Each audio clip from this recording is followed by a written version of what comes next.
on. And then the rest of it is, as Dr. Parker pointed out, we need better information, and we need to be reminding people that folks of Asian descent, first of all, there are many kinds. They're from many different countries, and many of the Asians in America that you know were born in America, they were raised in America, they live in America, the families are in America, and many of them have never, been to China, and certainly may not have been during the COVID fracas. So this is something that we can just spread out and keep people more informed. And as Dr. Parker pointed out, maybe stop calling it the Chinese coronavirus just because it originated in China doesn't mean we should be associating with the Chinese. And I'm sure Dr. Parker could explain a lot more about the etymology of the term. But at least how we express this and describe it to one another is going to matter a lot. Yeah, definitely. Now, one of the things we know is very important, and I'm going to bring him up. I got this one, Dean, is comedy. And I know that Jack has been waiting for a while, and he's actually in a part of the country where you talked about people that did not pay any attention to what was going on, and that was Daytona Beach, because we know that that's a spring break kind of environment and very much of a spring break kind of environment, and a lot of people were over there just basically ignoring the advice of the doctors, and I know that that's one of the things that came across the news and everything, and of course it's impacting our performers. So I imagine that he's not doing as many comedy shows, he's probably doing his shows virtually. So Jack, share with us a little bit about your background in comedy and how this whole epidemic is impacting your work. Because I imagine it's probably impacting your work as a comedian, and definitely, as I stated before, I know that there was a lot of news about Daytona because those kids were down there, and they were definitely not practicing the 6 feet rule.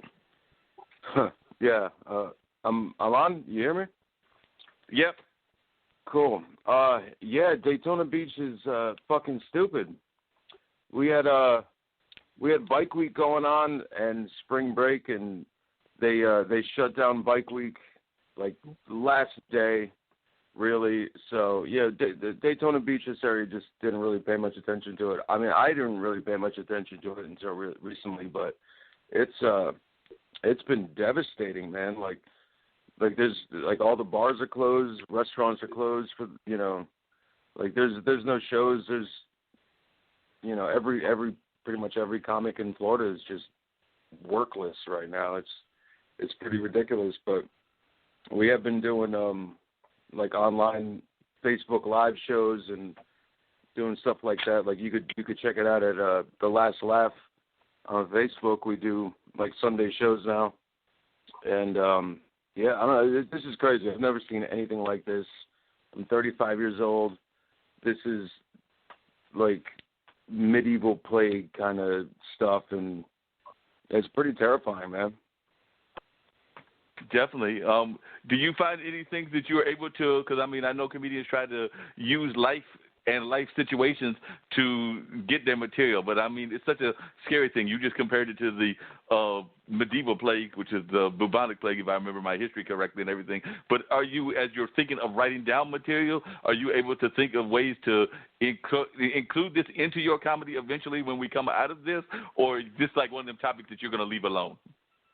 Oh no, for sure I'm gonna use this. I'm pretty I have a dark sense of humor, so like I tend to make everybody laugh at like all the horrible things, all the things that they don't like, or all the bad things. I want to make people laugh at. So yeah, I definitely got some stuff like every day. Just seeing how people are reacting to this whole situation is pretty classic. So yeah, I'm really. Now, Dr. Davis gave me a hard time about making the observation about toilet paper. What are some of the things that you have observed that as a observer of life and as a comedian, which is what I consider comedians to be, observers of life, really threw you off and everything? Because Dr. Davis gave me a hard time for noticing this run on toilet paper. I saw one picture where a gentleman had like 8 rolls, and I'm talking about the big rolls. So what were some of the things that you noticed that really threw you off and everything as you've been observing these people? And definitely we saw people not practicing the 6 feet rule down there at the beaches of Daytona. But what are some of the other things that you observed that really threw you off and that you may put into your routine eventually? Well, like honestly, today, like I went out to CVS and they got a whole new shipment of toilet paper, and I was walking there. I was seeing people walk out with just I guess we're limited to 2 apiece, but everybody's walking out with bundles of toilet paper, and I just have never accidentally imagined so many people's assholes in life. Like, yep, definitely. I'm just picturing all these people wiping, and that's not something I need to be picturing. But yeah, man, I don't know. This thing is ridiculous. Yeah, it's don't need to really be picturing that at all. That's for sure. Definitely don't need to be picturing that. Yeah. So I'm going to, at the end of the show, put a little bit of your routine on, but definitely stay on the line if you got any other observations. We would love to hear them and everything. I didn't want you to feel like we were leaving you out in the land of limbo. But I've also got Trevi McDonald on the line, and she is an author and a media person. So, Trevi, are you still on the line with me? Yes. How you doing, Trevi? What are you thinking as you're hearing about all of this stuff? Because you are a media person and you've been a professor of media as well as involved in the media world. You're an author. So as you're watching this going on in the world, how is it shaping what you're doing in your own life and everything? I mean, we just went on a statewide order today in terms of the stay-at-home. We've been in the Durham order already, but how is it shaping your life currently, and also how is it impacting your work as an author? And I know it's impacting your work as a teacher because now all the classes are online. I talked earlier today, actually a couple of days ago, to our mutual friend Brett Chambers, and he was telling me about how some of his students are scattered all over the place. I think he said he had a student in Dallas, a couple in the D.C., Maryland area, some here in North Carolina, but of course all the universities are now pretty much online. So I imagine that's one way it's impacting you. Yeah, because I have two students from China in one of my classes and one from Pakistan. So, goodness, where do I start? I actually started thinking about this before spring break because I knew that we had a number of spring break trips scheduled within the school. Some of them were canceled because they were traveling to countries where the travel ban had been initiated. But I right now have a 92-year-old in the house with me. And I was thinking, okay, if the university doesn't do something, I'm not going to go back for a couple of weeks after the kids come back because they will have been some of everywhere.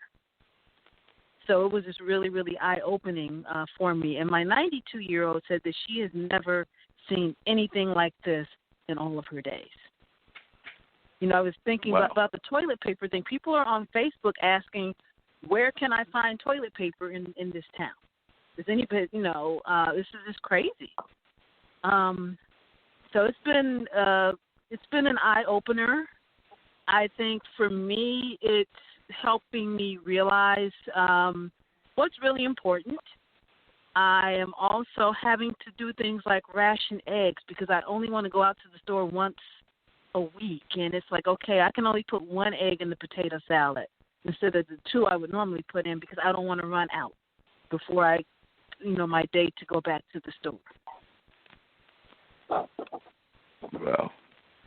Yep. And so you say you're trying to go out maybe once a week and try to keep it at that? With gloves and an N95 mask because I'm not bringing anything back into my house. So you were one of those that managed to find the right glove and the right mask and the whole 9 yards in order to go into the store wherever you're doing your shopping at. I'm the one who already had the stuff. I'm one of those Generation Xers who stocks up on things in advance, and I just happen to have masks and gloves in my home. Oh, wow. And for those that don't, I actually use them for gardening with that pollen. Oh, yeah. Yep, and the pollen is a big thing. And that's the other thing that I know people are worried about because, we're here in the South, we're in the middle of like this whole I heard somebody earlier today talking about on the show about asthma, but definitely we're in the middle of pollen, whether you got asthma or not. And so a lot of people are coming down with the sniffles and the sneezes and things of that nature. And it may not be COVID related, but I've noticed that even if you get like a pollen sneeze, people are automatically looking at you as if to think that you may be one of those people walking around with the symptom. So this actually goes back to, and do stay on the line, Trevi, this actually goes back to Dr. Davis and Dr. Parker. Is it such a thing as being overly cautious about the way that we're handling other people as well?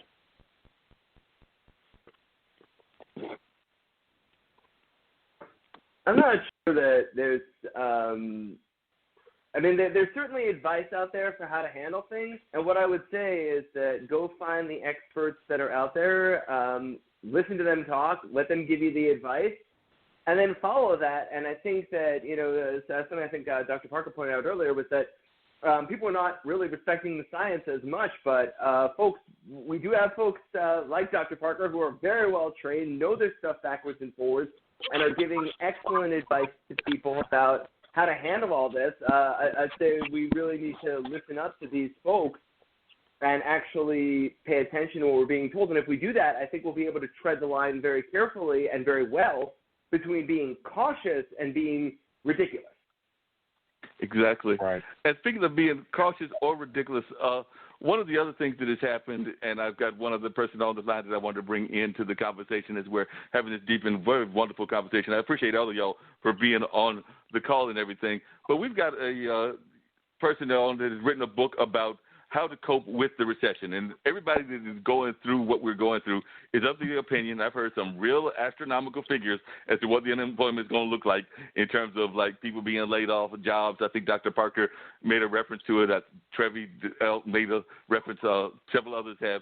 So I've heard figures as high as, we were definitely praised for the fact that we had low unemployment during parts of, I guess, last year and even other parts of the last couple of years, but I've heard figures as high as like 12 to 15% or something like that is what some economists are estimating because of all these people that are being laid off. That would be definitely recession numbers. Some people would even argue depression numbers. So that being in mind, I want to hear from the author. So, author, if you're on the line, could you tell us a little bit about your book and what advice you're giving to people to how to cope with this as we're hitting these very deep, not just medical times, but economic times? And I also would like to hear from Calvin after he hears from this person, because that's part of what you're trying to do is find ways to balance what's going on. But if you would kindly let us know, give us your name and the name of the book, and share a little bit about some of the advice that you are offering. Sure. Is this Mark? Yes, it is. Okay. Hey, Mark. Yeah. So Tanisha Lafayette, and my new book is called How to Survive and Thrive in a Recession. It's only been out for a week. It came out on March 21st, and it debuted as the #1 new release on Amazon, and it's now #1 among books for life insurance, and I don't know why they grouped it there, but yeah, it's now an Amazon bestseller. But anyway, what it's about is basically surviving the recession, because I survived 2 recessions. As you know, the economy crashed after September 11th, and then it crashed again, and it was the Great Recession, 2007 to 2009, and those were both difficult times for Americans. It's considered the lost decade, and that's when I slipped into a deep, dark depression. I was stressed about the direction of my life, financially, and just everything. And so I just decided, you know what, enough about the suffering, enough suffering financially, and I decided to get my money right, and I got my insurance license, and it changed my life. So the book talks about how I decided to take control of my income and how people need to take control of their income, because recessions are going to keep on coming. We've had 3 recessions in the last, since the millennium began. And so we had one, like I said, in 2001, then 07, 09, and then now they haven't said it yet, but basically we're going into a recession. So recessions are always going to come, because the market's going to expand. There's going to be a lot of job growth, a lot of money made, but then guess what? It has to contract back, which means a recession. So these recessions are always going to come. You've got to learn how to cut back, just like how the economy cuts back. Which is a recession, you've got to learn how to cut back. And then you also got to learn how to take control of your income. So like you said, unemployment is about to climb. 3.28 million people in the past week have filed for unemployment. Those were the numbers last week. They're expecting it to get to 14 million people unemployed. And I've been job-free since 2013. So my book teaches people that you can't just keep waiting on the government and a stimulus check, which isn't even that much. And you can't just sit back and rely on unemployment, so you've got to do something to control your income. But initially it does say in my book, hey, get unemployment. But don't just sit back and just get unemployment. go to a labor pool and, find out how to make